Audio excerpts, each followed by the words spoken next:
வணக்கம். எஸ்ஜே மாந்திரிகம். இந்த மாந்திரிகத்தில் சூனிய கட்டுக்களை அறுத்தெறியும் யந்திர மந்திரம், இதுதான் இதனுடைய இது. கேட்டிருக்கீங்க, ஏவலாலையும் பில்லியாலையும் சூனியத்தாலையும் செய்யப்படுறது, மாந்திரிகத்தால் ஏற்படக்கூடிய போடக்கூடிய கட்டுக்களையும் பாவைகளால் போடக்கூடிய கட்டுக்களையும் எல்லாமே உடைக்கிற மாதிரியும் கொஞ்சம் ஈஸியாகவும் கொஞ்சம் கஷ்டப்படாமல் செய்கிற மாதிரி கொஞ்சம் சொல்லி கொடுங்கன்னு கேட்டிருக்கீங்க.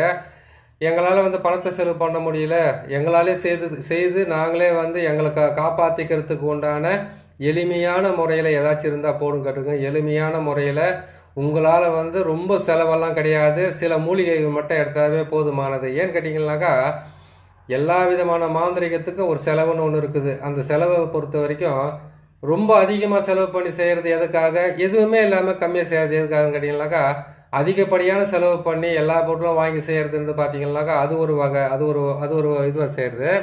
எளிமையான முறையில் செய்கிறதுன்னு கேட்டிங்கன்னாக்கா அது ஒரு வகையாக செய்கிறது. எளிமையான முறையில் செய்கிற மாதிரி தான் உங்களுக்கு நான் போட்டிருக்கிறேன். மாந்திரிகர்கிட்ட போக முடியாதவங்களும் நீங்கள் இதை செய்து காப்பாற்றிக்கலாம். மாந்திரிகர்கிட்ட போனாலும் அவங்களும் உங்களுக்கு இதை சாதாரணமாக செய்து உங்கள் குடும்பத்தை காப்பாற்றலாம். சரிங்களா? குடும்பத்துக்குள்ள இருக்கிற தொந்தரவுகளும், குடும்பத்தில் எந்த விதமான செயல்பாடும் செயல்படுத்த முடியாத கஷ்டப்பட்டுக்கிட்டு தொழிலில் கேட்டிங்கன்னாக்கா சில கட்டுக்களால் மாந்திரிகர்களால் போடக்கூடிய கட்டுக்களால் உங்களுக்கு பல பிரச்சனைகள் ஏற்பட்டிருக்கும். அந்த பிரச்சனையிலேருந்து முழுமையாக விடுபடுறதுக்கு உண்டான சக்கரம் தான் இந்த சக்கரத்தை போட்டிருக்கேன். இந்த சக்கரத்தை பார்த்து, இந்த சக்கரத்தை தெளிவான எண்ணுக்கள் தான் போட்டிருக்கோம் பாருங்கள், புரிஞ்சு நீங்கள் இதை செஞ்சுக்கோங்க. சரிங்களா? இதை இது இந்த தாயத்தை நீங்கள் செய்து போட்டுக்கிட்டாவே எந்த விதமான மாந்திரிகமாக இருந்தாலும் பரவாயில்ல, அந்த மாந்திரிக எல்லாத்திலிருந்து உங்களை காப்பாற்றிக்கலாம். எந்த விதமான மாந்திரிகமாக இருந்தாலும் காப்பாற்றிக்கலாமா? ஈஸியாகவே முடியும். எப்படின்னு கேட்டிங்கன்னாக்கா, மாந்திரிகத்தில் பொறுத்த வரைக்கும் ஒருத்தர் காளியை வச்சு அவங்க சித்தி பண்ணி அது மூலிமா மாந்திரிகம் செய்கிறாங்க. ஒருத்தர் கேட்டிங்கன்னா மலையாள பகவதியை செய்கிறாங்க. ஒருத்தர் கேட்டிங்களானாக்கா மயான ருத்ரனை வச்சு செய்கிறாங்க. ஒருத்தர் கேட்டிங்களானாக்கா இது நம்ம எத்தனை தேவர்கள் இருக்காங்களோ அவங்கள சித்தி பண்ணி அவங்க பிரயோகம் பண்ணுறது, அவங்கள சித்தி பண்ணி வச்சு அவங்கள வசியம் பண்ணி வச்சு அவங்க மூலிமா அவங்கள தாக்குறாங்க இல்லையா? அதிலிருந்து விடுபடுறதுக்கு உண்டான சிம்பிளான வழி தான் போட்டிருக்கிறோம் பாருங்கள். பார்த்து உங்களை காப்பாற்றிக்கிறதுன வழி. ஏன்னா கண்ணீரோடு கேட்குற ஒவ்வொருத்தருக்குமே உடனுக்குடனே தீர்வு கொடுக்கணுன்றது என்னுடைய ஆசை. எல்லாருக்குமே தான் செய்யணும், அது எல்லாருக்கும் பலிதமும் ஆகணுன்றது எனக்கும் ஒரு ஆசை தான். எல்லோரும் மாதிரி நான் ஒன்றும் கடவுள் இல்லையே. ஏன்னு கேட்டிங்கன்னாக்கா, மனுஷனாக பிறந்தவனுக்கு எல்லாருக்கும் இறப்புன்னு ஒன்று இருக்கிற வரைக்கும் அவங்களால முடிஞ்சதாவது மக்களுக்கு நல்லது செய்யணும், மற்றவங்களுக்கும் நல்லது செய்யணுன்ற ஒரு எண்ணத்தில் தான் நம்ம போட்டு தரோம். சரிங்க, உங்களுடைய வேதைகள் தீர்றதுக்காக, உங்களுடைய கஷ்டங்கள் தீர்றதுக்காக, உங்களுடைய கண்ணீர்கள் தீர்றதுக்காக, உங்களுடைய வீட்டுக்குள்ளே இருக்கக்கூடிய பல கட்டுக்கள் இருந்து எல்லாமே தொழில் முடங்கி கிடக்குதா, வருமானம் முடங்கி கிடக்குதா, குடும்பத்தில் தீராத நோயும் வியாதியும் பிணியும் பீடையும் தரித்திரமும் உங்கள் வீட்டில் பிடிச்சுன்னு இருக்குதுங்களா, இது எல்லாத்துலேருந்து விடுபடுறதுக்கு உண்டான ஒரே ஒரு வழி இந்த நல்ல எந்திரமும் இதனுடைய மந்திரத்தையும் நீங்கள் பிரயோகப்படி ஜெயிச்சிக்கலாம். எடுக்க வேண்டிய மூலிகை ஒரு 5 மூலிகையும் ஒரு சில பொருட்கள் கடையிலே கிடைக்கிற மாதிரி பொருள் தான் இப்போ சொல்கிறேன் நான். அதை வாங்கி உங்களை நீங்கள் காப்பாற்றிக்கங்க. சரிங்களா? இது செய்ய வேண்டியது பாருங்கள், உங்களுக்கு கிட்டவே காட்டுறேன். இதனுடைய சக்கரத்தை கொஞ்சம் பார்த்துக்குங்க. இந்த சக்கரத்தை 8 சூலம் இருக்கும். மேல் பக்கம் பார்த்தீங்கன்னாக்கா கீழே இருந்து மேல் பக்கம் வரைக்கும் பாருங்கள் 6 கோடு போட்டிருப்பேன், 5 கோடு போட்டிருப்பேன். அதை கேட்டிங்கன்னாக்கா கீழே இருந்து மேலே பார்த்தீங்கன்னா 5 கோடு இருக்கும். அந்த பக்கத்தில் இந்த பக்கத்து பார்த்தீங்கன்னாக்கா உங்களுக்கு 6 கோடு இருக்கும். ஆக மொத்தத்தில் 11 கோடு 8 சூலம் இதில் இருக்கும். 11 என்பது உபஜயஸ்தானம். உபஜயஸ்தானன்றது வாழ்க்கையில் ஒவ்வொரு மனுஷனுக்கு எத்தனை கிரகங்கள் உச்ச ஆட்சி புரிஞ்சாலும் சரி, 11ஆம் இடத்துல இருக்கக்கூடிய கிரகம் மட்டும்தான் அவனை வாரி கொடுத்து வள்ளலாக்கும். புரியுதுங்களா? அந்த அளவுக்கு நல்லா வேலை செஞ்சு காப்பாற்றி வழி நடத்துறதுக்காக. கெட்ட கிரகமே, நீச கிரகமே 11ஆம் இடத்துல இருந்தால் கூட சரி, அவங்களுக்கு பண தட்டுப்பாடுன்றது வாழ்நாள் முழுக்க இருக்கவே இருக்காது. அதனால லக்னத்துக்கு 11, ராசிக்கு 11 இல்லை, லக்னத்துக்கு 11 இருக்கக்கூடிய கிரகங்கள் பிறப்பு ஜாதகத்தில் இருந்தால் உங்களுக்கு கண்டிப்பாக அதை காப்பாற்றியே கொடுக்கும். என்னாலும் உங்களை எத்தனை தெய்வங்கள் கைவிட்டாலும் அந்த தெய்வம் எது நினச்சி அந்த தெய்வம் உங்கள் தேவதை உங்களை காப்பாற்றியே தீரும். சரிங்களா?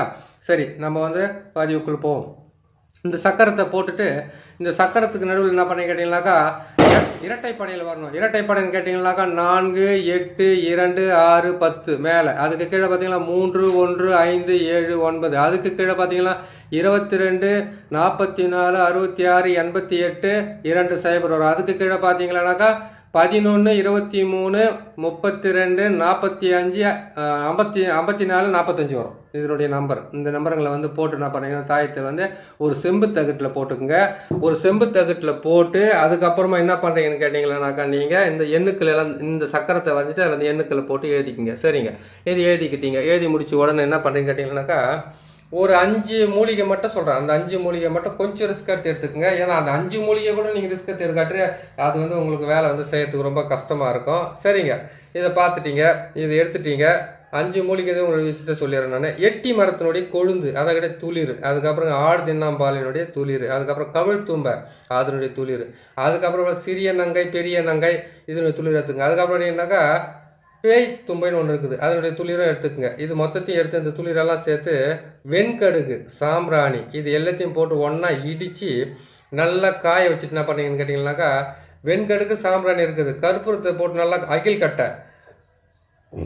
கட்டை இருளை கட்டை இந்த எல்லாம் ஒன்றா சேர்த்து இடித்து நல்லா காய வச்சுட்டு அதுக்கப்புறமா என்ன பண்ணுங்கன்னு கேட்டிங்கன்னாக்கா எடுத்து ஒரு இதில் போடுங்க. நல்லா போட்டு காய வச்சுட்டு அந்த மண் பாத்திரத்தில் போட்டு காய வச்சு போட்டுட்டு கற்பூரத்தை வச்சு அதை சுட்டி அரிச்சிடுங்க. சுட்டி அரிச்சிட்டிங்கனாக்கா அது நீங்கள் மையாவும் பிரயோகப்படுத்திக்கலாம். அதை எடுத்து நீங்கள் தாயத்தில் இந்த தகட்டில் வச்சு தாயத்திலையும் போட்டு நீங்கள் பிரயோகப்படுத்திக்கலாம். சரிங்களா, இதை வந்து நீங்கள் வந்து தாயத்தில் போட்டு இந்த தகட்டை எழுதி தாயத்தில் போட்டு கட்டிக்கிட்டாலும் அந்த கட்டுக்கள் எந்த விதமான கட்டுக்களாக இருந்தாலும் அது அறுபட்டு போகும். அதே மாதிரி கேட்டிங்கன்னாக்கா இதுக்கப்புறம் எந்த கட்டு போட்டாலும் உங்ககிட்ட வேலை செய்யாது. எந்த கட்டு போட்டாலும் வேலையை செய்யாதா அப்படின்னு கேட்டிங்கன்னாக்கா எந்த எல்லா மாந்திரிகத்துக்கு இது ஒரே ஒரு வழியாக கண்டிப்பாக நடக்கும். ஏன்னு கேட்டிங்கன்னாக்கா இதை நீங்கள் போட வேண்டிய விஷயத்தை பார்த்தீங்கன்னாக்கா இதை மாட்டு கோமியத்தில், அதான் கேட்டிங்கன்னா பசுமாட்டினுடைய கோமியம் இருக்குது பார்த்தீங்களா, பசுமாட்டினுடைய கோமியத்தில் வந்து ஒரு வாரம் இதை ஊற வச்சு நீங்கள் போட்டுக்கிட்டால் போதும். எடுத்து போடும்போது ஒரு எலுமிச்சை பழத்தை மட்டும் பலி கொடுத்துங்க. எலுமிச்சை பழத்தை பலி கொடுத்துட்டு அதுக்கப்புறம் நீங்கள் தாராளமாக எடுத்து செஞ்சுக்கலாம். மாந்திரிகம் தெரிஞ்சவங்களும் தெரியாதவங்களும் யாராக இருந்தாலும் அதை பயன்படுத்தி உங்களை காப்பாற்றிக்கலாம். இதை வந்து என்ன பண்ணணும்னு கேட்டிங்கன்னாக்கா இதை செய்து முடிச்சிட்டிங்க. மாட்டு கோமியத்தில் வந்து நீங்கள் ஒரு 8 நாள் ஒரு வாரம் அதை போட்டுட்டு அதுக்கப்புறம் எடுத்து உங்கள் கழுத்தில் கட்டிக்கிட்டீங்க. இதை கட்டி முடித்த உடனே என்ன பண்ணணும்னு கேட்டிங்கன்னாக்கா நீங்கள் உங்களுடைய காலடி மண் எடுத்துக்கங்க. உங்களுடைய அதகட்ட ஆணாக இருந்தால் வலது கால் மண் எடுத்துங்க, பெண்ணாக இருந்தால் இடது கால் மண் எடுத்துங்க. 2 பேருமே அந்த காலடி மண் எடுத்து ஒரு 8 கற்பூரம் மட்டும் காலில் அதை சேர்த்துக்குங்க. அதோடு சேர்த்து என்ன பண்ணுங்க, உங்கள் தலையை வந்து கரெக்டாக 8 முறை தலையை சுற்றி முச்சந்தியில் எதுவுமே கொடுத்துட்டு வந்துடுங்க. இதை வந்து நீங்கள் தொடர்ந்து வந்து இந்த 8 நாள் இது வந்து போட்டு ஊற வைக்கிறீங்க இல்லையா நீங்கள் மாட்டு கோமியத்தில், அந்த 8 நாள் நீங்கள் செய்ய வேண்டிய பரிகாரம் இதை செஞ்சுட்டு மட்டும் வந்துடுங்க. அதே மாதிரி வீட்டுக்குள்ளே வந்து கஷ்ட நிலையில் இருக்குதுன்னு நினைக்கிறீங்களா, அப்படின்ற கஷ்ட நிலையில் இருந்தீங்கன்னாக்கா அது என்ன பண்ணுங்க கேட்டிங்களா வீட்டு பெருக்கி என்ன பண்ணுங்க உள்ளே இருக்கிற வந்து தூசோ மண் எதுவாக இருந்தாலும் கொஞ்சமாக எடுத்து அதோடு சேர்ந்து 8 கற்பூரத்தை சேர்த்துக்குங்க. வீட்டை வந்து கரெக்டாக 8 முறை சுற்றுங்க. வீட்டையே சுற்றி வர வேண்டியதில்லை, வாசலை மட்டும் சுற்றி வாங்க. அது கூட நீங்கள் ஃபோன் பண்ணி கேட்பீங்க, சார் வீட்டை சுற்றுன்னு சொல்லிட்டீங்க, வீட்டை சுற்றின்னு வரட்டுமா, எங்களுக்கு இந்த லாஸ்ட்லேருந்து லாஸ்ட் வரைக்கும் ஒன்றா ஜாயின் பண்ணி கட்டுக்கிறாங்க வீட்டை, அதை நான் எப்படி சார் சுற்றுதுன்னு கேட்பீங்க. நீங்கள் வாசலை மட்டும் சுற்றுங்க போதும். அதான் கேட்டீங்கன்னா தலைவாசல் வீட்டுக்கு வெளியே இருக்குதுங்களா, அங்கே எதிரிங்க இருக்கிறாங்களே அவங்க பார்த்துட்டா என்ன பண்ணுறதுன்னு கேட்டாக்கா அவங்க பார்க்காத மாதிரி ராத்திரியில் செஞ்சுக்குங்க. சரிங்களா, அது என்ன பண்ணுன்னு கேட்டிங்களா சுற்றி எடுத்துன்னு போயிட்டு என்ன பண்ணுங்க, அவங்களுக்கு தெரியாமல் எடுத்துன்னு போயிட்டு வெளியில் போய் எங்கன்னா கொளுத்திட்டு வந்துடுங்க. நீங்கள் செய்கிறது வந்து எந்த காரணத்தோட மந்திரவாதிகளுக்கு தெரியக்கூடாது, மாந்திரிகளுக்கு தெரியக்கூடாது, எதிரிங்களுக்கு தெரியாத மாதிரி நீங்கள் பார்த்து செய்துட்டு வந்தீங்களா போதுமான விஷயம். சரிங்க, நீங்கள் வந்து இதை போட்டுட்டீங்க. இதை போட்டு செய்து முடிச்சோன்னே இதை என்ன பண்ணுறீங்க, கழுத்தில் போட்டுக்கலாம். அதே மாதிரி அகில் கட்டிலையோ இல்லைன்னா இது நம்ம இருளை கட்டிலையோ பழைகள் கூட இந்த நம்பரை போட்டு எழுதி இது போட்டு என்ன பண்ணுறீங்க கேட்டிங்கனாக்கா அந்த சக்கரத்தை போட்டு நம்பரை போட்டு எழுதி வாசலில் மாட்டி வைக்கலாம், பூஜை அறையில் வைக்கலாம், தொழில் ஸ்தாபனத்தில் வைக்கலாம், அப்படின்னு கேட்டிங்கன்னா வியாபாரம் செய்கிற இடத்துல வச்சுக்கலாம், எங்கே வேணாலும் வச்சுக்கோங்க. நீங்கள் செஞ்சு கொடுப்பீங்களான்னு கேட்காதீங்க, நிறைய வேலை இருக்கிறதுனால உங்களுக்கு உண்டான விஷயத்தை நான் சொல்லிடுறேன். நீங்கள் அதை செஞ்சு போட்டுங்க. கட்டையை போய் வாங்கிட்டு வந்து நீங்களே கூட இதை வரைஞ்சிக்கலாம். இல்லை ஒரு கட்டையை வாங்கிட்டு அகில் கட்டையா அப்படின்னு கேட்டிங்கனாக்கா நான் சொன்ன மாதிரி வந்து இருளை கட்டையை வாங்கிட்டு வந்து அதில் இந்த தகடை போட்டு புதைச்சிக்கங்க. அதான் கேட்டிங்கன்னா இதை வரைஞ்சிட்டு இதை எழுதிட்டு எண்ணுக்களெல்லாம் அதிலே போட்டுட்டு அந்த கட்டையில் 4 பக்கம் 4 ஆணி அடித்து அதுக்கப்புறம் நான் சொன்ன மாதிரி வந்து இந்த எட்டினுடைய துளிர் இதெல்லாம் இருக்குது இல்லையா, இந்த துளிரெல்லாம் போட்டு நல்லா இது பண்ணிட்டு என்ன பண்ணிங்கனாக்கா அதை வந்து மை மாதிரி ஆக்கிட்டு அந்த மையை போட்டு புணுக்கு ஜவ்வாது அப்படின்னு கேட்டிங்கனாக்கா வெறும் ஜவ்வாது மட்டுமானா போட்டு அதை கழுவிக்குங்க. கழுவிட்டு நீங்கள் செய்யுங்க இந்த வேலையை. சரிங்களா, இதை செய்து முடிச்சிட்டிங்க. செய்து முடிச்சிட்டு உடனே என்ன பண்ணி இதுக்கு உண்டான மந்திரத்தை வந்து நான் சொல்கிறேன், கொஞ்சம் பொறுமையாக சொல்கிறேன், நீங்கள் கேட்டுக்குங்க. ஓம் சக்தி, பராசக்தி, இச்ச சக்தி, கிரிய சக்தி, அனைத்து சக்தியும் என்னை காக்க, தீயோர் போட்ட கட்டும், திக்கு கட்டும், திசை கட்டும், சுடுகாட்டில் போட்ட சூனிய கட்டும், இடுகாட்டில் போட்ட ஏவல் கட்டும், மரக்கிளையில் போட்ட மந்திர கட்டும், எல்லா கட்டுமே உடைய உடைய உடைய உடைய உடையன்னு சொல்லிட்டு 10 முறை சொல்லணும். அந்த உடைய உடைய உடையன்னு சொல்லிட்டு அதுக்கப்புறம் என்ன பண்ணுங்க, ஓம் நமச்சிவாய நம ஓம்ன்ற வார்த்தையை மட்டும் சொல்லிவிட்டு நீங்கள் தாராளமாக நீங்கள் போட்டுக்கலாம். கழுத்தில் போட்டுக்கலாம், தொழில் ஸ்தாபனத்தில் வைக்கலாம், எல்லா இடத்துலையுமே நீங்கள் செய்துக்கிட்டு வரலாம். உங்களுக்கு எந்த பிரச்சனையும் வரதுக்கு உண்டான வாய்ப்பு இருக்காது. எல்லா கட்டுக்குமே அறுந்து போவோம். ஏன்னு கேட்டிங்கன்னாக்கா இதில் போட்டிருக்கிற எண்கள் வந்து அந்தளவுக்கு வந்து உங்களுக்கு தெளிவாகவும் நல்லாவாக தான் போட்டிருக்க பாருங்கள். எந்த விதமான மறைமலையில் எலுமிச்சை மரத்தை அறுத்த வைக்கல, எந்த விதமான பலியும் கொடுக்கல. இதை வந்து நீங்கள் செய்கிற நீங்கள் மட்டும் என்ன பண்ணுங்கன்னு கேட்டிங்கன்னாக்கா எலுமிச்சை மரத்தை வந்து சக்கரத்துக்கு பலி கொடுத்துக்குங்க. எலுமிச்சை மரத்தில் மூலிமா வந்து பார்த்தீங்கன்னாக்கா உங்கள் தலையை சுற்றி வந்து கீழே வச்சு நசிக்குங்க. ஏன்னு கேட்டிங்கன்னா செஞ்சு கொடுக்குறவங்க முதல்ல எலுமிச்சை மரத்தை போட்டுக்கணும். இதை போட்டுட்டு என்ன பண்ணீங்கன்னா மாட்டு கோமியத்தில் போட்டு நீங்கள் ஊற வைக்கிறீங்களா, 8 நாள் பொறுத்து நீங்கள் எடுத்து கட்டிக்குங்க. அப்படின்னு கேட்டாக்கா இந்த தகுடை வந்து நல்லா போட்டு எடுத்துகிட்டு போய் என்ன பண்ணு கேட்டிங்கன்னாக்கா நான் சொன்ன மாதிரி அகில் கட்டையிலையோ அப்படின்னு கேட்டால் இருளை கட்டையிலையோ போட்டு கொண்டு போய் வீட்டில் வைங்க. அப்படி இல்லைன்னு கேட்டிங்கன்னா தொழில் ஸ்தாபனத்தில் வைங்க. இது நீங்கள் செய்கிறது வந்து எந்த காரணத்தோடு நீங்கள் மாந்திரிகத்தை இப்போ எங்கே செஞ்சாலும் சரி, எங்கே செஞ்சுக்கிட்டாலும் சரி, நீங்கள் செய்கிறன்றது மட்டும் மற்றவங்களுக்கு தெரியாத மாதிரி கொஞ்சம் செஞ்சுக்குங்க. தெரிஞ்ச மாதிரி செய்துட்டு வந்து இதில் வந்து மாந்திரிகத்தை பொறுத்தவரைக்கும் எல்லார்கிட்டையும் போயிட்டு வெளிப்படையாக செய்கிறதில்ல, மறைமுகமாக செய்து நீங்கள் உங்களை காப்பாற்றிக்கிற வழியை தான் செஞ்சுக்கணும். அவங்க போகிற கட்டியெல்லாம் உடைக்கணும், அவங்களுக்காகவே போராடிக்கிட்டு இருக்கணும். வாழ்நாள் முழுக்க நீங்கள் எதிரிகளோட மாந்திரிகளோட நீங்கள் போராடிக்கிட்டீங்கன்னாக்கா நீங்கள் எப்படி சம்பாரிச்சு சோறை திண்டு எங்கே வாழ்றது? சீக்கிரமாக கொரோனா வந்து சாகிறாங்களே, இந்த மாதிரி பயத்தில் செத்த போயிடுவாங்க மாதிரி இருக்குது. அதனால் நீங்கள் கொஞ்சம் பார்த்து பத்திரமா செய்து இதுலேருந்து நீங்கள் விடுபட்டு வாங்க. இது நல்ல சக்கரத்தை தான் போட்டிருக்கிறோம், நல்ல மந்திரத்தை தான் சொல்லியிருக்கிறோம். இதை நீங்கள் பொறுமையாக பார்த்து செய்துக்குங்க. சரிங்களா?